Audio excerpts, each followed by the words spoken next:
नमस्कार साथियों, स्वागत है आप सभी का टारगेट फॉर आईक्यू में। मैं हूं सत्येंद्र। आज हम लोग उत्तर प्रदेश न्यायिक सेवा परीक्षा का मॉडल टेस्ट नंबर 5 को देखने के लिए जा रहे हैं। जो एक्सपेक्टेड हम इसमें जितने भी मैक्सिमम क्वेश्चन होंगे डिस्कस करेंगे विद अदर फैक्ट।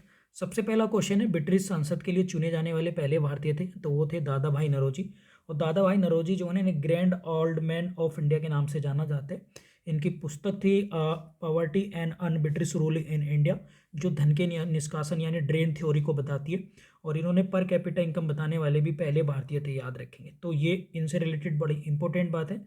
और इंडियन नेशनल कांग्रेस में 3 बार ये प्रेसिडेंट बने थे, ये भी आप लोग रखेंगे।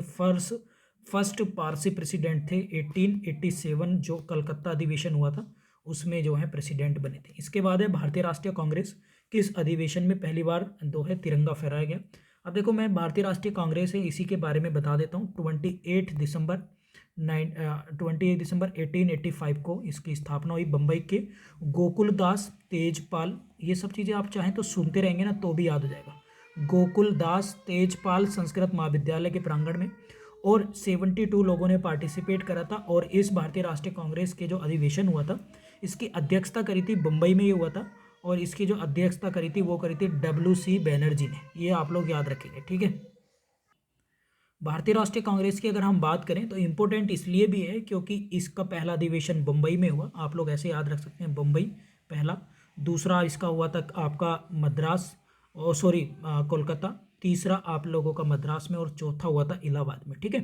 तो भारतीय राष्ट्रीय कांग्रेस, ये क्वेश्चन है तिरंगा झंडा कब फहराया गया था, ये आप लोगों को याद रखना है। और वो है लाहौर अधिवेशन 1929 को। अब देखिएगा, इससे रिलेटेड ही मैं बता दे रहा हूँ। 1896 का अधिवेशन याद रखेंगे। रहीमतुल्ला सयानी इसके अध्यक्ष थे, रहीमतुल्ला सयानी। इसमें पहली बार वंदे मातरम गाया गया था। और एक याद रखेंगे 1911 का, इसके अध्यक्ष थे पंडित विशन नारायण धर। विशन नारायण धर थे। तो ये इस अधिवेशन में गाया गया था पहली बार जनगण मन, बस याद रखेंगे। यानी मैं दोबारा से बता देता हूँ, वंदे मातरम 1986, रहीमतुल्ला सयानी। जनगण मनगण जो हमारा नेशनल एंथम है 1911 में, और 1929 में तिरंगा झंडा फहराया गया था। इसके साथ साथ अब आगे क्वेश्चन नंबर 3 देखेंगे। देखो यहाँ पर कितनी अच्छी बात है, ये क्वेश्चन है कि 9 अगस्त, अगर आप बात करें 9 अगस्त को भारत छोड़ो आंदोलन हुआ 1942 को। इसके अलावा 9 अगस्त को भारतीय स्वतंत्रता सेनानियों की कौन सी सनसनी गतिविधि हुई थी, ये काफ़ी इंपॉर्टेंट क्वेश्चन है। तो अगर इसकी बात करें तो ये है आपका काल कोकरी मेल ट्रेन डकैती, या काकोरी में 8 डाउन ट्रेन भी बोलते हैं, काकोरी ट्रेन कांड इसको बोलते हैं, या काकोरी केस भी इसको कहा जाता है। तो इसकी डेट भी 9 अगस्त 1925 थी, ये भी आप लोग याद रखेंगे, ठीक है। और अगर हम बात करें इसकी, तो ये सहारनपुर से लखनऊ के लिए, ये सहारनपुर है, ये लखनऊ, इसके बीच में जा रहे थे। लखनऊ के पास ही काकोरी पड़ता है। 8 डाउन नाम इस ट्रेन का नाम भी 8 डाउन ट्रेन था। काकोरी स्टेशन पे घटना हुई थी, ये भी याद रखेंगे, जिसमें अशफाक उल्ला खां और आपके बिस्मिल और राम प्रसाद बिस्मिल आदि लोगों को जो है इसमें फांसी की सज़ा दी गई थी। इसके बाद हम आते हैं, इसमें आगे बढ़ते हैं। क्वेश्चन नंबर 4 है, फरवरी 1928 में भारत में आए साइमन कमीशन। अब साइमन कमीशन याद रखेंगे, गठन हुआ 27 में, आया था 28 में। ये दोनों बात आप कंफर्म कर लेना। तो फरवरी में ये आया था, बहिष्कार किया गया क्योंकि इसके देखो पहली ऑप्शन से इसके सभी सदस्य क्या थे, अंग्रेज थे, ये आप लोगों को पता ही है, ठीक है। इसलिए साइमन गो बैक के नारे लगे थे। इसके साथ साथ यदि हम लोग बात करेंगे क्वेश्चन नंबर 5 पर, तो भाई क्वेश्चन नंबर 5 आप लोगों को कह रहा है कि लंदन में, क्वेश्चन नंबर 5, एक सेकेंड, लंदन में गोलमेज सम्मेलन की चर्चा के लिए बैठक हुई, ठीक है। क्वेश्चन नंबर 5 हम लोग देखेंगे। अब देखो, सबसे पहले राउंड टेबल कॉन्फ्रेंस देखेंगे, ये 1930 में हुए, 1931 में हुआ सेकंड, और 1932 में थर्ड हुआ। गांधी जी इस वाले में गए थे, अंबेडकर साहब तीनों में गए थे। अब इसमें गोलमेज सम्मेलन की अगर हम बात करें तो इसमें क्या था, गोलमेज सम्मेलन में मेन वजह थी क्योंकि गांधी जी ने दांडी यात्रा स्टार्ट कर दी थी 1930 से, फिर सविनय अवज्ञा आंदोलन स्टार्ट कर दिया। तो भारत में प्रशासन एडमिनिस्ट्रेशन को लेकर ये बुलाए गए थे गोलमेज सम्मेलन लंदन में। तो इसका क्वेश्चन नंबर 5 का जो बी आंसर आप लोगों का होगा, वेरी वेरी इंपॉर्टेंट है। वो है भावी प्रशासन के लिए, एडमिनिस्ट्रेशन के लिए, ठीक है। तो ये आप लोगों को प्लीज़ याद रख लेना है, इसको एक बार देख लीजिएगा। गोलमेज सम्मेलन हर बार आपके एग्जाम में आते ही आते हैं, ठीक है। और गोलमेज सम्मेलन हुए क्यों? साइमन कमीशन की रिपोर्ट के आधार पर और भारत सरकार अधिनियम 1919 में 1919 का, जिसे हम मॉन्टेग्यू चेम्सफोर्ड सुधार कहते हैं, उस एक्ट की समीक्षा के फलस्वरूप जो है उन दोनों की रिपोर्ट 1930 में प्रकाशित हुई और इसी की वजह से ब्रिटिश सरकार ने राउंड टेबल कॉन्फ्रेंस को बुलाया था। इसके बाद है क्वेश्चन नंबर 6। अगर हम बात करेंगे, क्वेश्चन नंबर 6 है 1857 के विद्रोह का प्रशासनिक परिणाम सत्ता हस्तांतरण था। तो मतलब मैंने आप लोगों को जब यूपी जुडिशरी मेंस कराया होगा बहुत सारे बच्चों को, तो मेंस में क्वेश्चन आता है कि 1857 रिवोल्ट के परिणाम क्या है। तो देखो यही क्वेश्चन प्रीलिम्स में बना है। परिणाम बड़ा सीधा सीधा से अगर हम बात करें तो वो क्या है, ईस्ट इंडिया कंपनी से British crown, east India company British crown आप लोग याद रखेंगे। ईस्ट इंडिया कंपनी किस में ट्रांसफर हो गई थी? ब्रिटिश क्राउन में। पूरी की पूरी सत्ता ब्रिटिश क्राउन में ट्रांसफर जो है आप लोगों की हो गई थी, बस इतना याद रखेंगे। और ये कब सब घटना हुई थी? लॉर्ड कैनिंग के समय। तो कैनिंग से आपको याद रखेंगे भैया। और 1857 की देखो क्रांति के बारे में थोड़ा सा बता देता हूँ आपके एग्जाम के पॉइंट ऑफ व्यू से। 10 मई 1857 को ये हुई थी मेरठ के, और मंगल पांडे साहब को अप्रैल में फांसी दे दी गई थी एक चर्बी लगे कारतूस के आधार पर। और बरेली से खान बहादुर खान, दिल्ली से बख्त खान, और कानपुर से तात्या टोपे, बेगम हजरत महल लखनऊ से, कुंवर सिंह आपके बिहार से थे, मणिक दत्त ये आपके असम से थे। इन लोगों ने लीड करा। फाइनली 1 साल तक ये चला और कुल इस तरह से जो है भारत का प्रथम स्वतंत्रता संग्राम कह देते हैं, हालांकि ये सक्सेसफुल मूवमेंट नहीं था। क्वेश्चन नंबर 7 है भारतीय राष्ट्रीय कांग्रेस से 1927 में ब्रुसेल्स में पीड़ित राष्ट्रवादियों की कांग्रेस में किसने भाग लिया था? तो भैया इसका क्वेश्चन नंबर 7 का सही आंसर है ए, वो थे पंडित जवाहरलाल नेहरू, ठीक है। नेक्स्ट है क्वेश्चन नंबर 8, गांधी की राम राज की परिभाषा क्या है? तो बहुत सीधा सीधा इसका आंसर है, वो है क्वेश्चन नंबर 8 का बी, यानी लोगों की संप्रभुता के पर आधारित था रामराज में। और गांधी जी ने शुद्ध नैतिक आधार पर आधारित लोगों की संप्रभुता, सॉवरेनिटी ऑफ पीपल की बात यहाँ पर जो है वो की थी। नेक्स्ट है क्वेश्चन नंबर हम लोग देखेंगे फटाफट से 9 क्वेश्चन हम लोग देखेंगे। क्वेश्चन नंबर 9 की अगर हम बात करें तो नील की खेती करने के खिलाफ विद्रोह को दर्शाने वाला नाटक नील दर्पण, दीनबंधु मित्र, ये आप लोगों को पता ही होगा। अब देखो रविंद्रनाथ टैगोर इसमें आया, तो रविंद्रनाथ टैगोर के आगे लिख लेंगे 1913 में गीतांजलि के लिए इन्हें क्या मिला था? नोबेल मिला था, ठीक है। और इन्होंने हमारा भारत का जनगण मनगण लिखा, ये आप लोगों को पता है, वेरी वेरी इंपॉर्टेंट है। इसके बाद है क्वेश्चन नंबर 10, लखनऊ समझौता। सबसे पहले लखनऊ समझौते का ईयर हम लोग लिख लेते हैं। लखनऊ समझौता हुआ था 1916 को, और लखनऊ में हुआ था। और इसमें क्या हुआ था? आपके हिंदू और मुस्लिम्स के बंटवारे को लेकर भारतीय राष्ट्रीय कांग्रेस और मुस्लिम लीग में समझौता हुआ, इसलिए इसे लखनऊ पैक्ट भी कहते हैं। और गांधी जी आए थे, और फिर गांधी जी यहाँ से कहाँ चले गए थे? चंपारण 1917 में फर्स्ट सत्याग्रह में भाग लेने के लिए। इसके बाद 11 नंबर थियोसॉफिकल सोसाइटी, बहुत इंपॉर्टेंट है। 1875 में भैया ये बनी थी, आप लोग इसको याद रखेंगे। और अगर हम बात करें इसमें मदर किसने पुनर्जीवित करा था, ये क्वेश्चन आपका आ सकता है। तो इसका है एनी बेसेंट, क्योंकि 1882 में अडियार में इसका हेडक्वार्टर बनाया गया। और इसकी जनरल आलकाट और मैडम बिलातावास्की ने थियोसॉफिकल सोसाइटी की स्थापना करी थी। कहाँ पर? आपके अमेरिका में, और न्यूयॉर्क में करी थी। हेडक्वार्टर इसका बनाया गया था मद्रास अडियार में, ठीक है। तो ये आप लोग जो चाहो नोट कर लेंगे। अब देखो यहाँ पर है सरोजनी नायडू। तो भैया सरोजनी नायडू जी की अगर हम बात करें, सरोजनी नायडू जी की बात करें, तो ये आप लोग याद रख लेना भैया, ये 1925 के इंडियन नेशनल कांग्रेस के अधिवेशन की पहली भारतीय फर्स्ट इंडियन वुमेन प्रेसिडेंट बनी थी। फर्स्ट इंडियन वुमेन प्रेसिडेंट बनी, आप लोग याद रखेंगे। और इसके साथ साथ आप लोगों को क्या याद रखना है कि भाई सरोजनी नायडू हमारी जो हैं उत्तर प्रदेश की पहली वुमेन गवर्नर भी थी।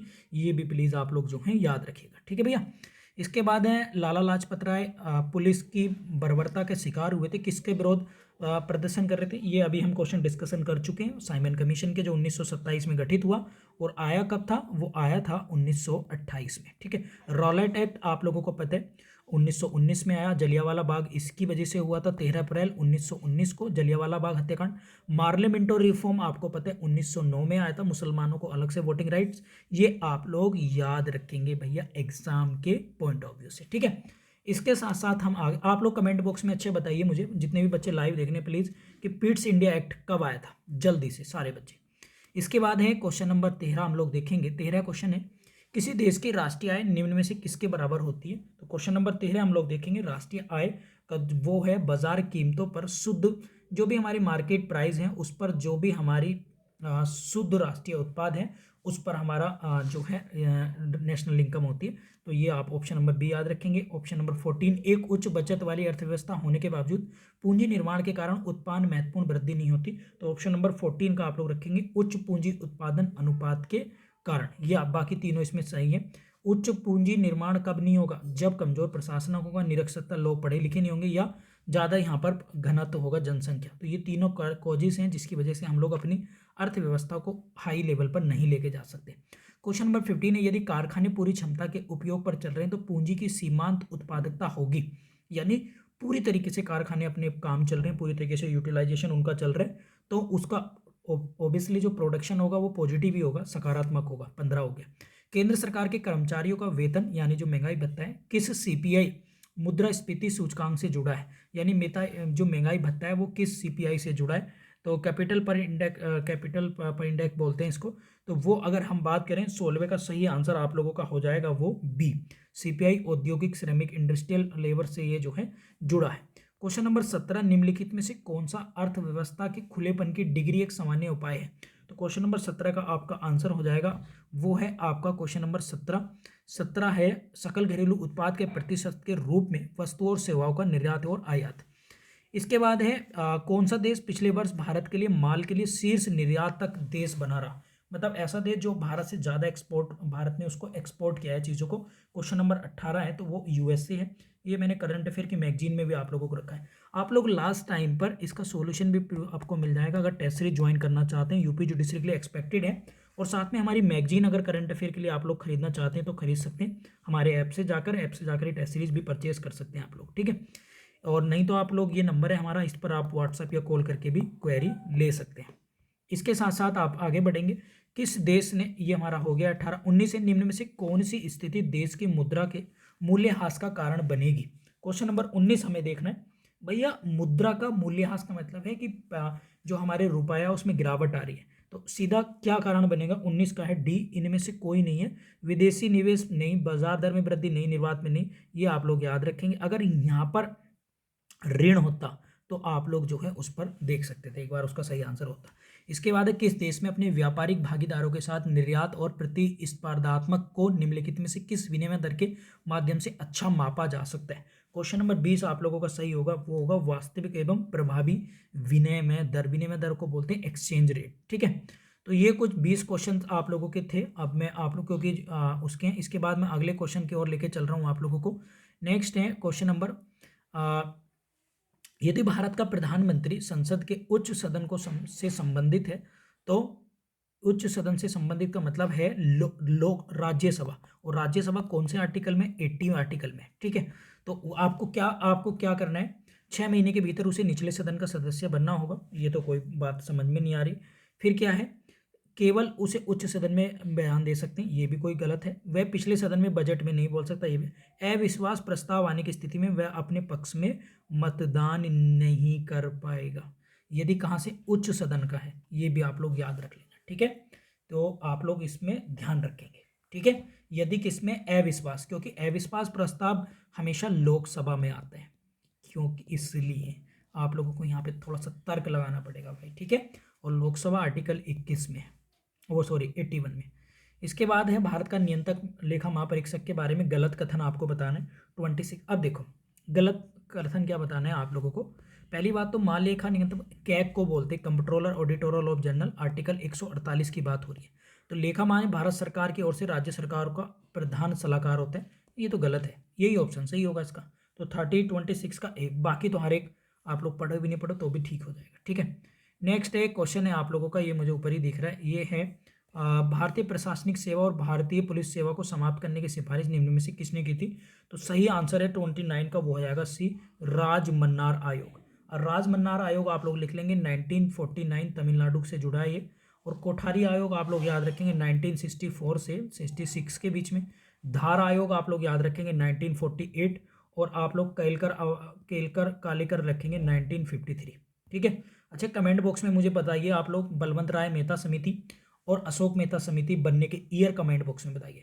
अब प्यारे साथियों जाते जाते प्लीज़ एक बार ये बताइए, ये सीरीज़ अगर कंटिन्यू रखनी है तो आप लोग मुझे कमेंट जरूर करें और वहाँ पे लिख के प्लीज़ कंटिन्यू, तो मैं डेफिनेटली डेली आप लोगों के लिए MCQs वीडियो बनाऊंगा। Thank you.